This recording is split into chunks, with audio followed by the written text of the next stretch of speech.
Oh, good morning, good morning, good morning, no? Tayo nagmamatsyag ng kaganapan, no? Ano na ang nangyari sa ating petrolyo, no? Bumaba pero parang utay-utay. Parang ayaw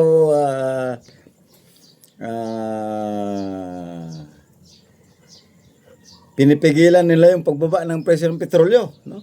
So, kaya nga sabi yung Manibela, no, yung nagrarally ng mga drivers, no, na mag-resign na raw kayo kasi wala na kayong ginawa. Ano ba namang klase yung mga opisyal ng gobyerno mga ito?